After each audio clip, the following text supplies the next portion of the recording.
Welcome.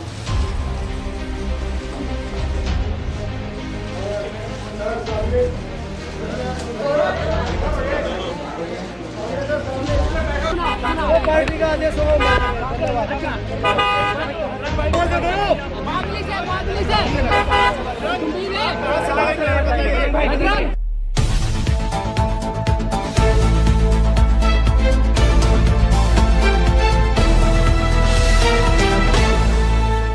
सबसे पहले तो मैं पूरे देशवासियों का बहुत बहुत धन्यवाद कहना चाहती हूँ, आप मीडिया पर्सन्स का भी, क्योंकि आप लोग ही हम लोगों को इतना through out the journey wrestling में आपने सपोर्ट किया है।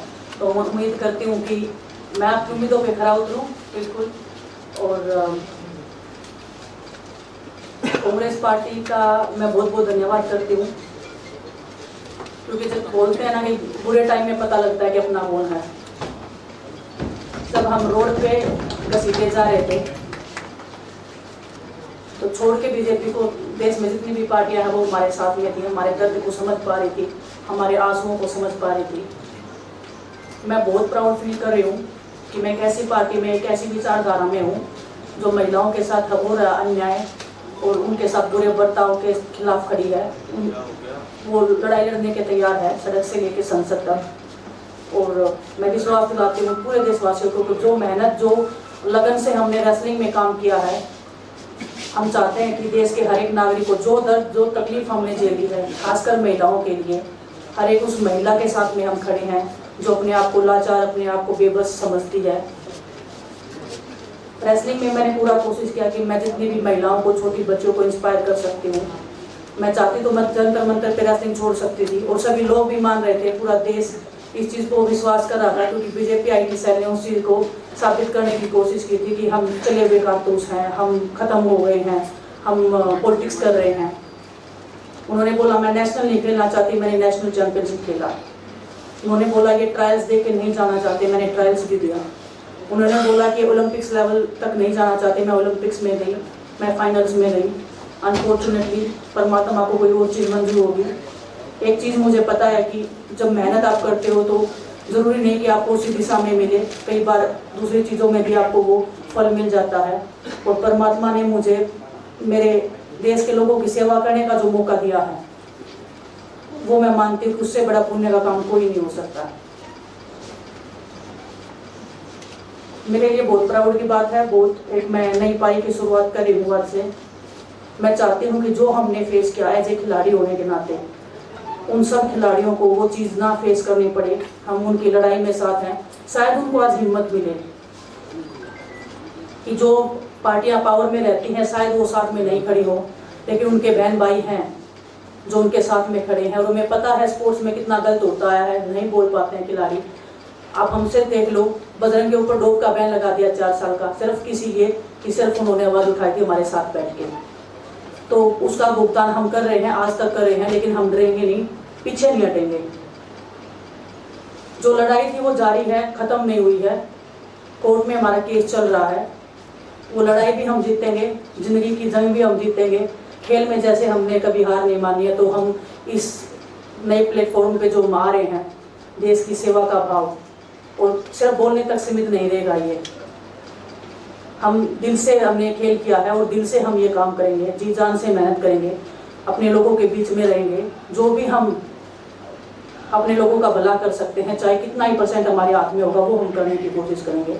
और मैं अपनी बहनों को बताना चाहती हूँ कि आपकी बहन आपके साथ में है, किसी भी मुसीबत में, किसी भी पल, किसी भी क्षण आप ऐसे मत समझना कोई भी आपके साथ में नहीं है। जब कोई नहीं खड़ा हुआ तो मैं आपके साथ में जरूर खड़ी रहूँगी, कांग्रेस पार्टी आपके साथ में जरूर खड़ी रहेगी। ये हमने फील किया था, और मैं वादे से कह सकती हूँ, दावे से कह सकती हूँ कि बिल्कुल आपके साथ भी खड़े रहेंगे। बहुत बहुत धन्यवाद आप सबका। धन्यवाद दिनेश जी। मैं बजरंग पुनिया जी से आग्रह करूंगा कि वो अपने विचार आपके सामने रखें। सभी को नमस्कार। और मैं धन्यवाद दूंगा किसी जी का, हरियाणा के प्रभारी हमारे दीपक बावड़िया जी का, अध्यक्ष मयूदेपाल जी का, पवन खेड़ा जी का, और विनीत पुनिया जी का, और जितने भी कांग्रेस के हमारे लीडर हैं उन सब का, कि हमें दिनेश ने बताया कि बुरे समय में हमारे साथ खड़ी हुई। जो आज बीजेपी की आईटी सेल बोल रही है कि उनका मकसद तो सिर्फ राजनीति करना था। हमने तो उनको लेटर भेजा था, वो जब भी नहीं आए। हमने तो बीजेपी के जो सांसद की जितनी भी महिला सांसद थे उनको लेटर दिया था, तो फिर भी उन बच्चों के साथ नहीं खड़े हो पाए। कांग्रेस पार्टी तो बिना कुछ हमने उनको बताई है वहाँ पे हमारे साथ खड़े हुए हैं। तो देश की बेटियों की जो आवाज़ है उसका भुगतान हम कर रहे हैं, लेकिन ये चीज़ हमें पता लगी कि जो अत्याचार बेटियों पे हुआ जंतर मंतर पे, उसके साथ सिर्फ बीजेपी पार्टी खड़ी हुई और सभी पार्टी हमारे साथ खड़ी हुई। और जो भी आज हम इस पे कांग्रेस पार्टी में आए हैं, मैं धन्यवाद देता हूँ सभी का। हम अपनी पूरी मेहनत, जितनी हमने कुश्ती में मेहनत की है, जितनी हमने किसान आंदोलन में मेहनत करी है, जितना अग्निपथ योजना के टाइम पे मेहनत करी है और बेटियों के आंदोलन में मेहनत करी है, ऐसे ही मेहनत करेंगे और कांग्रेस पार्टी को भी मजबूत करेंगे और देश को भी मजबूत करेंगे और ग्राउंड पे रह के काम करेंगे। जैसे रेसलिंग में बचपन से 7-8 साल की उम्र में लगे थे, जब यह पता नहीं था कि हम ओलंपिक मेडल जीतेंगे, लेकिन धीरे धीरे आगे बढ़ते गए, मेहनत करते गए, उनको मौका हमें मिला, क्योंकि ओलंपिक से बड़ा कोई भी प्लेटफॉर्म नहीं होता। और जिस दिन विलेज फाइनल में गई, उस दिन पूरा देश जोश में था, पूरा जश्न था। लेकिन अगले दिन जो घटना हुई, पूरा देश दुखी था। लेकिन कुछ IT शहर की जो पूरा देश में जश्न मना रही है, तो ये देश के लिए बड़े दुख की बात है। और पूरे देश को सोचना चाहिए कि आप किन लोगों को सपोर्ट कर रहे हैं। जो देश में खिलाड़ियों के साथ, महिलाओं के साथ, किसानों के साथ, जवानों के साथ जो अत्याचार कर रहे हैं, आप उन लोगों को सपोर्ट कर रहे हैं। तो मैं यही बोलूँगा कि हम मिलके मजबूती से लड़ेंगे और जो संघर्ष की लड़ाई उसमें हम हमेशा कांग्रेस के साथ खड़े रहेंगे। और जो दिनेश ने बोला कि हम हर जो महिला, जो बेटियां, देश की बेटियां हैं जिनके साथ अत्याचार होता है, उनकी आवाज़ हमेशा उठाते रहेंगे। सभी का धन्यवाद।